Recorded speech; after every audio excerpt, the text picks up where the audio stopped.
बोलो पशुपतिनाथ की जय। शंकर भगवान की जय। पशुपतिनाथ व्रत की कथा।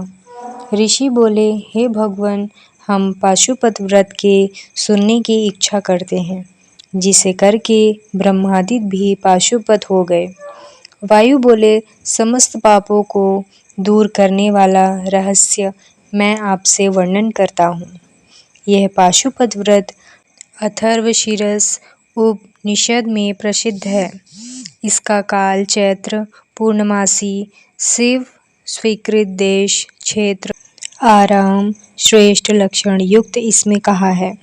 पहला, उसमें पहले त्रयोदशी के दिन स्नान आदि करके उनसे आज्ञा ले, विशेष पूजा करके स्वयं शुक्ल वस्त्र करके, शुक्ल यज्ञों पवित्र श्वेत चंदन धारण करके, कुशासन पर बैठकर मुट्ठी में कुशों को लेकर उत्तर या पूर्व को मुख करके 3 प्राणायाम करके देवी और देव को विज्ञापन किए मार्ग से धारण करके मैं दीक्षित होकर यह व्रत करता हूँ, यह संकल्प करें।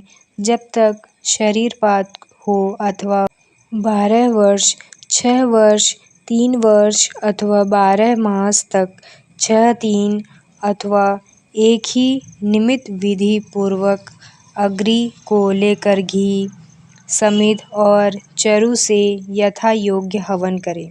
1 से 10 पूर्व आहुति के उपरांत फिर तत्वों की शुद्धि के उद्देश्य से उन समिधा आदि का मूल मंत्र से हवन करें और यह तत्व मेरे देह को शुद्ध करे, ऐसा स्मरण करता जाए।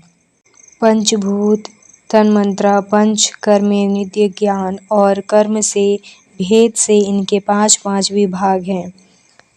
त्यजादि 7 धातु, प्राणादि, वायु, मन, बुद्धि, अहंकार, गुण, प्रकृति, पुरुष, राम, विद्या, कला, नियति, काल, माया, शुद्ध विद्या, महेश्वर, सदाशिव, शक्ति और शिव तत्व, यह कर्म से तत्व कहे हैं। इन विरजा मंत्रों से हवन करके वाला पाप रहित हो जाता है, शिव जी के अनुग्रह को प्राप्त होकर ज्ञानवान हो जाता है। फिर गोबर लाकर उसका पिंड करके मंत्र पढ़कर सूंघकर उसे अग्नि में रखकर उस दिन व्रती फिर प्रातःकाल चतुर्दशी के दिन सब पहले दिन का कृत्य करके होम के पीछे रुद्राग्नि को शांत करके यंत्रपूर्वक भस्म ग्रहण करें। फिर जटा युक्त और मुंडित या केवल शिखा मात्र धारण किए हुए इड़ा पिंगला के बीच में सुषुम्ना है। यह मल रहित ब्रह्म स्वरूपिणी नाड़ी है। इसके बाईं ओर इड़ा, दाहिनी ओर पिंगला नाड़ी है। 11 से 20 गेरुआ वस्त्र या चर्मधीर वस्त्र धारण करें। एक वस्त्र धारण करें। वैकल्वे मेंढला दंड धारण किए रहे। फिर चरण धोकर 2 बार आचमन करके अपने शरीर को उन हवन की भस्म से भूषित करें। यह 6 अथर्ववेद के मंत्र हैं। इनसे सिर से लेकर चरण तक स्पर्श करें। फिर इसी क्रम से सर्वांग में भस्म लगाएं। ओंकार युक्त शिव जी का उच्चारण करें। फिर इन मंत्र से त्रिपुंड लगावें। इस प्रकार शिव भाव को प्राप्त होकर शिव योग का आचरण करें। तीनों संस्थाओं में इस पाशुपत व्रत को करें। यह मुक्ति भक्ति का देने वाला पशुत्व दूर करता है। इस पाशुपत व्रत से पशुपन त्याग करें। लिंग मूर्ति सनातन महादेव जी की पूजा करें। 8 दलों का स्वर्ण का कमल 9 रत्नों से अलंकृत करके कर्णिका और केसर के सहित पद्मासन की कल्पना करें। एक ऐश्वर्य होने पर करें तथा इसके अभाव में लाल श्वेत कमल स्थित करें। यदि यह भी न हो सके तो केवल भावना का कमल स्थित करें। उस कमल की कर्णिका में एक छोटी सी लिंग मूर्ति स्फटिक की स्थापित कर क्रम से पूजन करें। उस लिंग को विधि पूर्वक स्थापन कर और शुद्ध कर पंचमुख के प्रकार से आसन मूर्ति को कल्पना करके पंचगव्यादि पवित्र विस्तार पूर्वक यथा योग्य सहस्त्र कलशों से स्नान करावें। गंध द्रव्य कपूर चंदन आदि कुमकुम यह सब वस्त्र वेदी सहित लिंग को चढ़ाकर भूषण से भूषित करें। बिल्व पद श्वेत पद्म नीलकमल तथा दूसरे सुगंधित पुष्प पवित्र श्रेष्ठ बिल्वपत्र चित्र दूर्वा अक्षत महापूजा के विधान से यथालाप पूजित करके धूप दीप आद्य नैवेद्य प्रदान करें। इस प्रकार शिवजी को निवेदन करके कल्याण की प्रवृत्ति करें और जो न्यायपूर्वक उपार्जन की हुई अपने को इष्ट वस्तु हो वह सब द्रव्य इस व्रत में विशेष कर देने चाहिए। श्रीपत्र उत्पल और कमल सहस्त्र चढ़ाने चाहिए अथवा कमती संख्या 101 चढ़ाने चाहिए।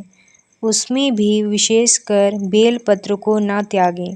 एक ही सुवर्ण का कमल सहस्त्र कमलों से विशेष है और नीलोप्त लादी कमलें बेलपत्र के समान हैं और दूसरे फलों का नियम नहीं यथालाभ निवेदन करें। अष्टांग अद्रश्रेष्ठ है। विशेषकर धूप देनी चंदन लगाना कृष्ण अगरु अघोर नामक मुख में संध्योजान में मलशीला वामदेव मुख में चंदन पौरुष में हरिताल ईशान में भस्म इस प्रकार कोई आचार्य आलेपन कहते हैं।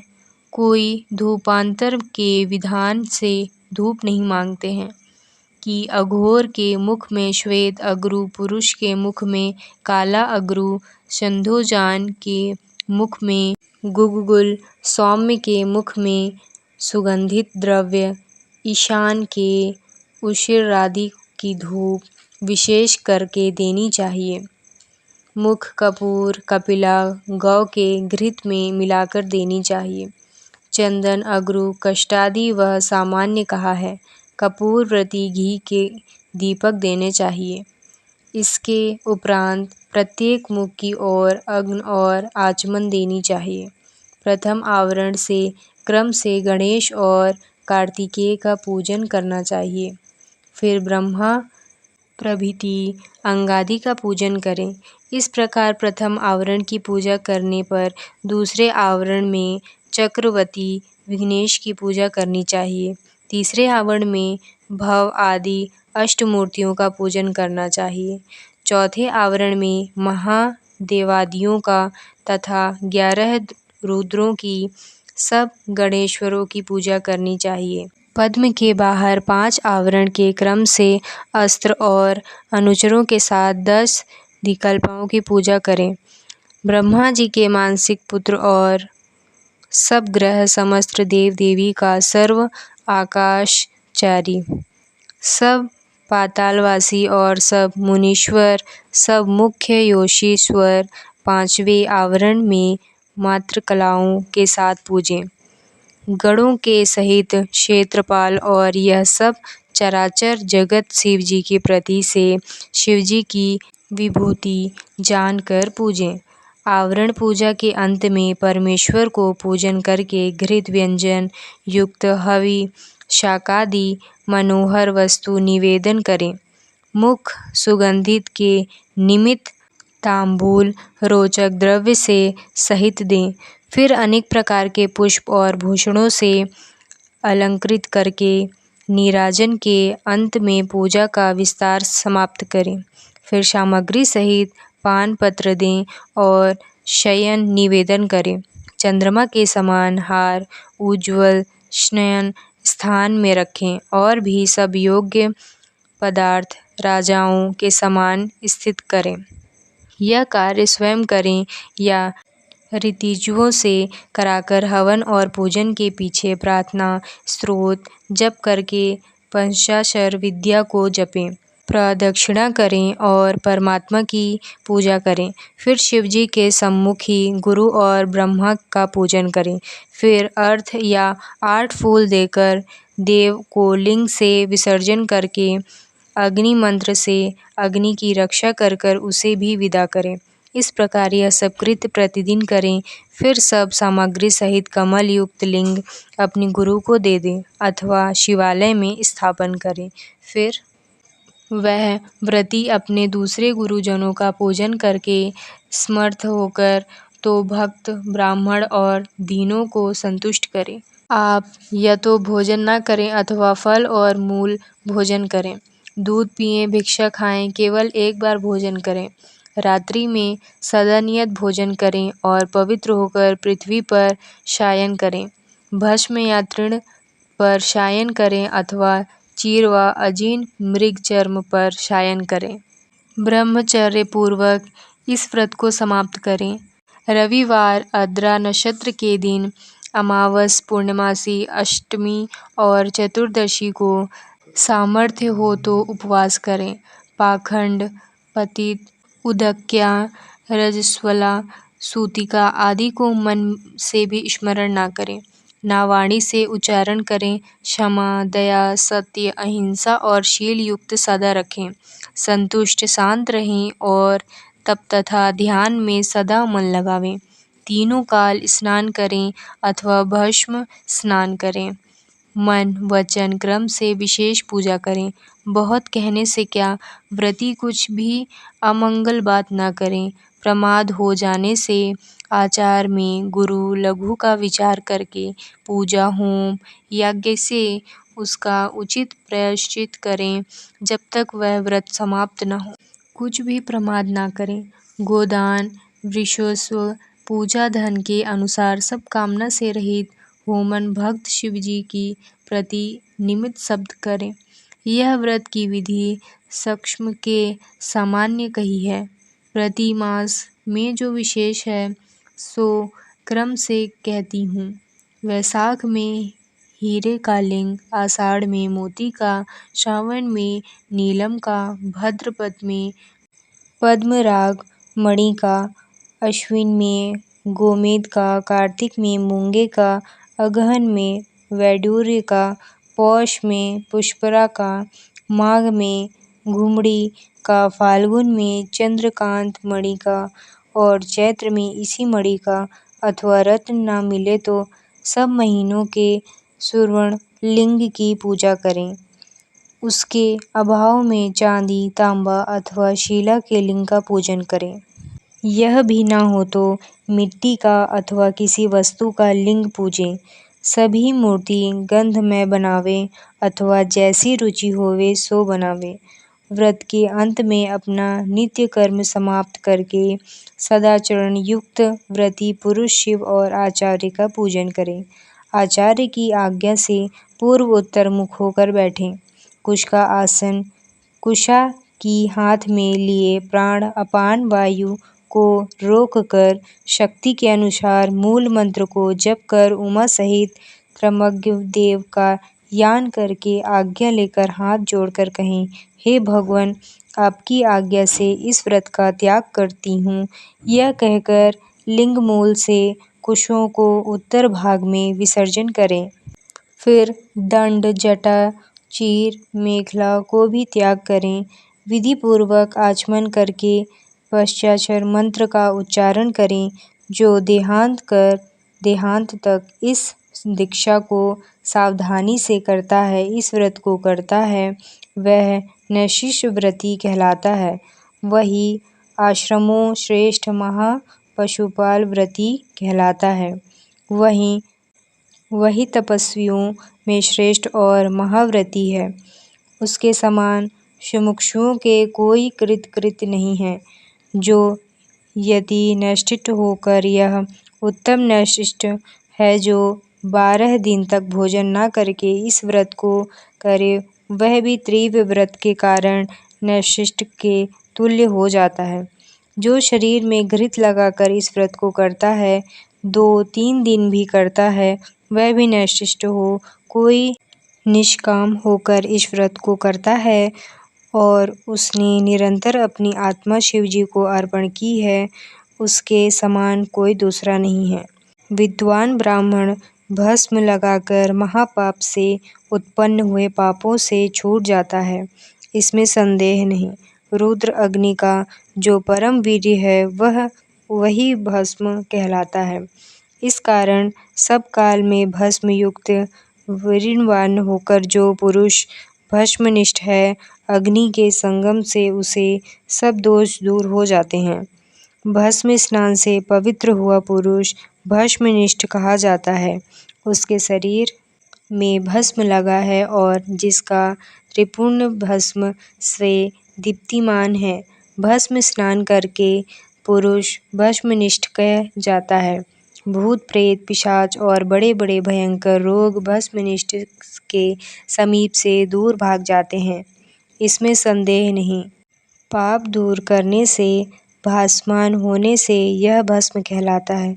वह विभूति पुरुषों को ऐश्वर्य देने वाली तथा परम रक्षा करने वाली है।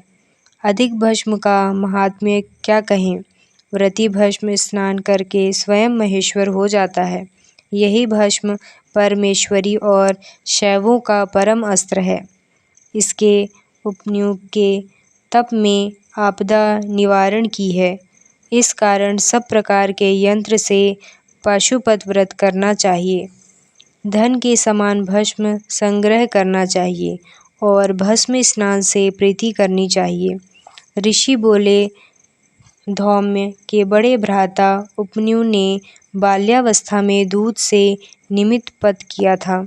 उसे शिवजी ने प्रसन्न होकर क्षीर सागर दिया, परंतु उस बालक को शिव शास्त्र की प्रवक्ता किस प्रकार प्राप्त हुई और वह किस प्रकार शिवजी का सद्भाव जानकर तप से निरत हुआ। तप करते समय उनको किस प्रकार ज्ञान प्राप्त हुआ और उन्होंने रुद्रागी के परम वीर्य भस्म से कैसे रक्षा प्राप्त की, सो कहिए। वायु बोले, हे यह उपमन्यु कोई साधारण बालक नहीं थे जो ऐसा तप किया था। वह महात्मा भृगुपाद मुनि के पुत्र थे, जन्मांतर में सिद्ध थे, परंतु किसी कारण से अपने प्रात्व के भ्रष्ट होकर कुमारता को प्राप्त हुआ। इस कारण महादेव जी के प्रसाद से और होने वाले भाग्य के बल से दुग्ध की इच्छा से ब्याज के तप करके महादेव जी की कृपा के द्वारता को प्राप्त हुए। इसी कारण शिव जी के उनसे निमित्त गणेशत्व कुमारत्व के सहित दुग्ध का सागर प्रदान किया। इसी शिव जी के अनुग्रह के कारण उनको ज्ञान शास्त्र प्राप्त हुआ और कुमार अवस्था में ही उसे धारण करने की शक्ति प्राप्त हुई। इसी से उनको कुमार अवस्था में शिव शास्त्र की स्वीकृति हुई। जैसे ज्ञान सागर कुमार के मुख में नंदी के ज्ञान पाया था, इसी प्रकार शिव ज्ञान की प्राप्ति में इसका कारण दिखा है। दुग्ध के कारण साक्षात अपनी माता के शोक भरे वचन सुने। किसी समय उसने अपने मामा के आश्रम में बहुत थोड़ा दूध पिया। मातुल के पुत्र से उसने ईर्ष्या की, जो कि क्षीरपान से तृप्त था। दूध पीकर मामा के पुत्र को आनंद से बैठा हुआ देखकर व्याघ्रपाद का पुत्र उपमन्यु प्रेम से माता से बोला। उपमन्यु बोला, हे माता, ये महादेव भागे, हे तपस्विनी, मुझे भी गौ का स्वादिष्ट दूध दो, मैं थोड़ा सा पी नहीं पाऊंगा। गरम गरम ला। वायु बोले। पुत्र के वचन सुनकर उसकी तपस्विनी माता व्याघ्रपाद की स्त्री बड़ी दुखी हुई। आदर से पुत्र को आलिंगन करके लड़खड़ाए अपने को निर्धन मानकर दुख से विलाप करने लगी। इधर महाकालिंतमान बालक उपमन्यु बारंबार दूध की याद करके बारंबार रोते हुए उससे दूध मांगने लगे। तपस्विनी दृढ़ स्त्री ने उसके हठ को जानकर उसकी शक्ति के लिए एक उपाय सोचा। जो बीज उस स्त्री से प्राप्त किए थे, उसको देखकर और पीसकर उस मनस्विनी से उसमें जल मिलाया। बेटा आओ, ऐसा सासपूर्वक कहकर उसने आलिंगन कहके दुख बनावटी दूध दिया। वह बालक माता के दिए बनावटी दूध को पीकर व्याकुल होकर माता से बोला, यह दूध नहीं है। तब वह देखकर पुत्र का सिर सूंघकर दुखी होकर अपने हाथ में कमल समान नेत्रों के आंसू पोंछकर बोली, सब रत्नों से पूर्ण नदियाँ स्वर्ण पाताल में सबको प्राप्त हैं। यह जो भाग्यहीन और शिव भक्ति रहित है वे उन्हें नहीं देख पाते। राज्य स्वर्ग मोक्ष दूध से भोजन में वाणी प्राप्त कर नहीं सकते, जिन पर शिव जी प्रसन्न नहीं हैं। यह सब शंकर जी की कृपा से मिलते हैं, अन्य देवताओं से नहीं। अन्य देवताओं के मन में लगाने वाले दुख में व्याकुल होकर भटकते हैं। हम वनवासियों को दुग्ध कहाँ प्राप्त हो सकता है। हे पुत्र, कहाँ तो दूध के साधन और कहाँ हम वनवासी। सब प्रकार के अभाव से दरिद्रता से मैं भाग्यहीन हूँ, जो कि मैंने जल में पिट्ठी डालकर तुझे असत्य दूध बनाकर दिया था। तूने मामा के घर में औटा हुआ थोड़ा दुग्ध पान किया था, इससे तुझे स्वाद विदित है। उसको स्मरण करके मुझे दूध नहीं दिया, ऐसा कहकर रोता हुआ मुझे दुखी करता है। बिना शिव जी की कृपा से तुझको दूध प्राप्ति न होगी।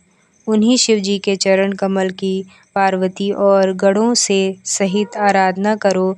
जो उनको भक्ति से कुछ भी स्मरण किया जाए वह सब संपत्तियों का कारण है। हमने धन देने वाले शिव जी की पूजा नहीं की, वह कामना वालों को यथा योग्य फल देते हैं। धन के उद्देश्य से हमने पहले शंकर जी को नहीं पूजा, इससे हम दरिद्र हुए और तुम्हें दूध नहीं मिल सका।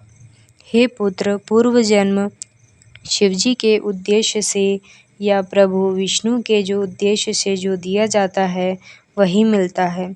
इस प्रकार माता का शोकादि का सूचन सत्य वचन सुनकर बालक होकर भी पश्चाताप करके हुए प्रबलता से बोला। उपमन्यु बोले, हे माता, शोक मत करो। यदि संभाव शिव हैं तो हे महाभागे शोक त्यागे सब भला होगा।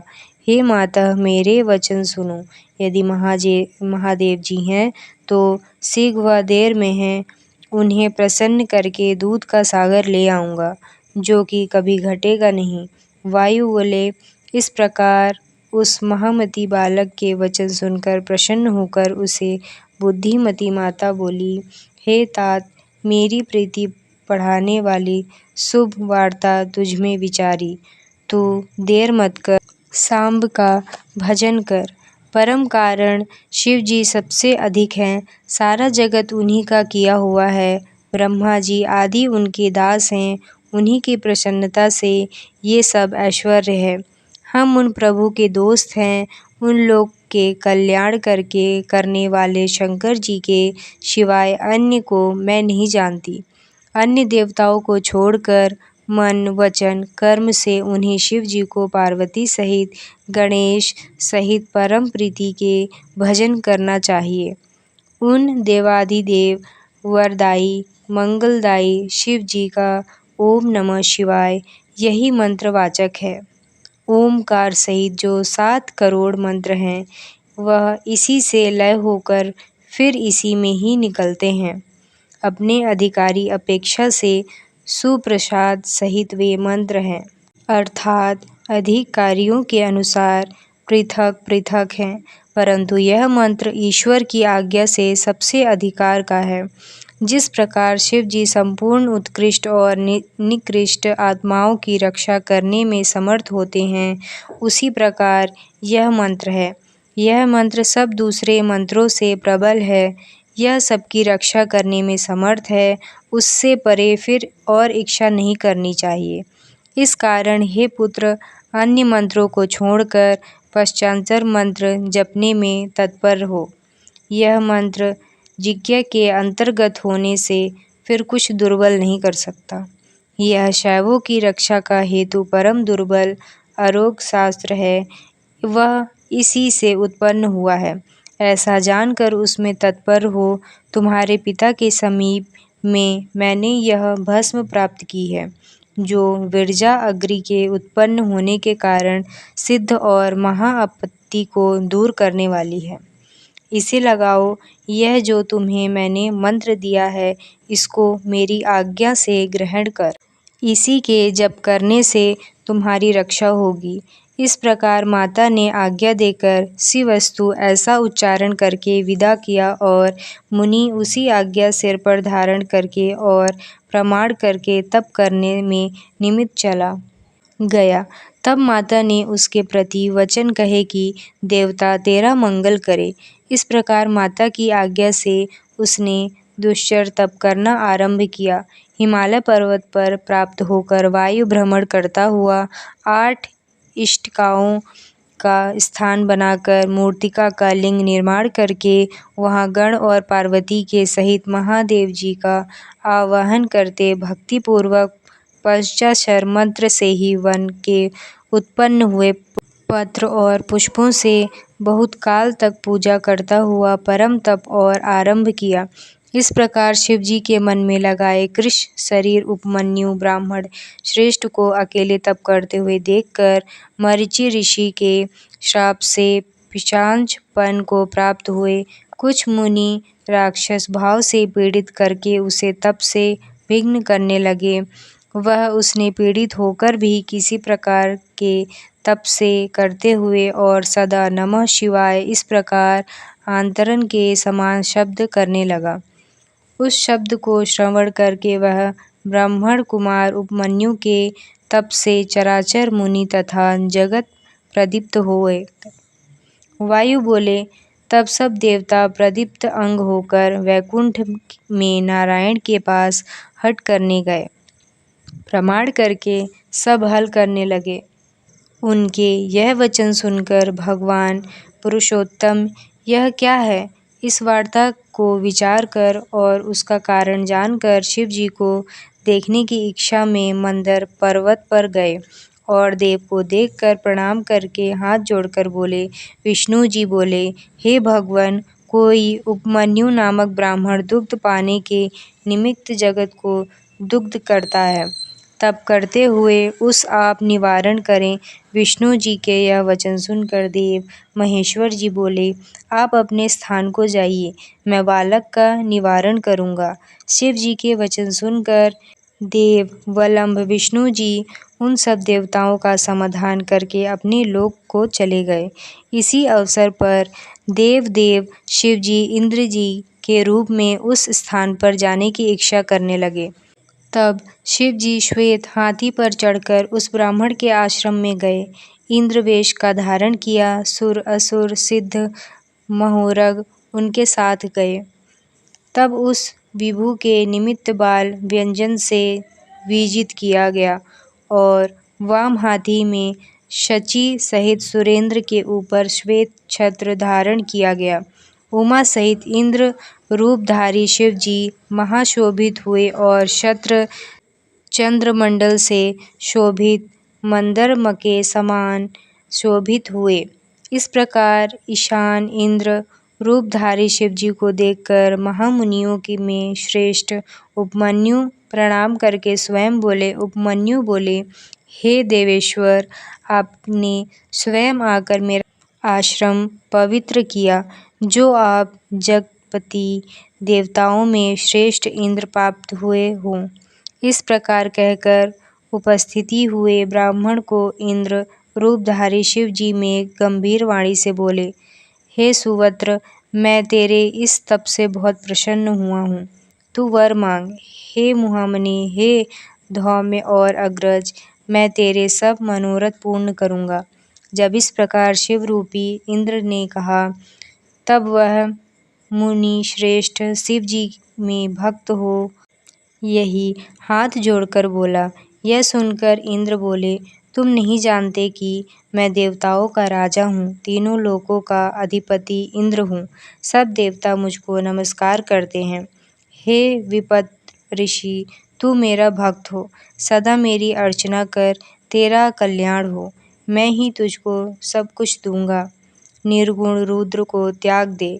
निर्गुण रुद्र से तेरा क्या कार्य बनेगा, जो देवताओं की पंक्ति से बाहर होकर पिशाचपे को प्राप्त हुए हैं। वायु बोले। यह सुनकर पंचाक्षर मंत्र जपते हुए वह मुनि धर्म में विघ्न मानकर इंद्र से बोले।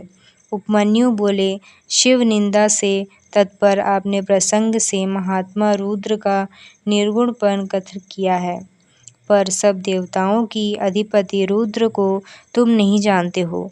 ब्रह्मा विष्णु महेश के भी उत्पादक वे प्रकृति से परे हैं, जिनको ब्रह्मवादी सत असत व्यक्त रूप में कथन करते हैं तथा नित्य एक अनंत कहते हैं, उन्हीं से वर मांगूंगा। हेतुवाद से रहित संख्या योग के अर्थ देने वाले परम रूप हैं, ऐसा जानकर जिनकी उपासना की जाती है उन्हीं से वर मांगूंगा। सबके कारण शिव जी से परे कोई तत्व नहीं है। ब्रह्मा विष्णु आदि देवताओं से निर्माता गुण से वही विभु हैं। बहुत कहने से क्या है, यह बात मैंने भीली से जान ली है कि यदि शिव जी की निंदा सुनी जाए तो जान लो कि जन्मांतर से पाप किए हैं। शिव जी की निंदा सुनते ही उसको तत्काल मारकर उसी समय अपना देह त्याग दे तो वह शिवलोक को जाता है। हे सुराधम, मेरी दूध की इच्छा यूं ही रहे, मैं तुमको शिवास्त्र से मारकर अपने देह को त्याग कर इंद्र को मारने का उद्यत हुए। घोर भस्म लेकर उसको अघोर अस्त्र से अभिमंत्रित करके इंद्र से उद्देश्य से मुनि बड़ा शब्द करके त्यागा और शिव जी के चरण कमलों को स्मरण करके अपना देह त्याग करके और उद्यत हुए तो भग देवता के नेत्रहारी शिव जी के सौम्यता से उस योगी की धारणा को निवारण किया। उस छोड़े हुए आरोग्य शास्त्र को शिव जी की आज्ञा से शिव जी ने प्रिय नंदी से ग्रहण किया। उस समय परमेश्वर ने अपने स्वरूप में स्थित होकर उस उपमन्यु को अपना चंद्रभाल रूप दिखाया। सहस्रों दूध के सागर, अमृत के सागर, दही घी के सागर, फल भक्ष्य भेजों के सागर तथा पुओं से पर्वत प्रभु ने उस बालक को दिखाए। जब उसने शंकर जी को देवी के साथ वृक्ष पर स्थित देखा कि जिनके चारों ओर गणेश्वर स्थित हैं और त्रिशूल आदि से युक्त हैं, तब देवताओं की दुदुम्बी बजी, फूलों की वर्षा हुई। विष्णु ब्रह्मा इंद्रादि देवताओं से सब दिशाएं आच्छादित हो गईं। इधर उपमन्यु भी आनंद के सागर में मग्न होकर भक्ति से नम्र होकर दंड के समान पृथ्वी पर गिर पड़ा। इसी अवसर में भगवान शंकर जी ने यहाँ आओ कहकर हंसते हुए उसे बुलाकर सिंह सूंघकर अनेक वर दिए। शिव जी बोले, हे पुत्र, तुम यथा योग्य भस्म भोज्य अपने बांधवों सहित सदा भोगो, सदा सुखी रहो, दुखों से रहित होकर मेरी भक्ति में तत्पर हो। हे महाभाग उपमन्यु, यह पार्वती तुम्हारी माता है। मैंने तुमको पुत्र बनाकर क्षीर सागर दिया है। मधु दही अन्न घृत भात फल इनके सागर मैंने तुमको दिए। महापुओं से पर्वत भाग्य भोज्य सागर मैंने तुमको दिए। हे महामुने, तुम इनको ग्रहण करो। तुम्हारे पिता महादेव और माता जगदम्बा हैं। मैंने तुमको अमरत्व और निरंतर का गाणपत्य दिया। अब तुम प्रसन्न होकर जो जो मन में हो सो सो वर मांगो, मैं प्रसन्न होकर दूंगा। इसमें विचार की आवश्यकता नहीं।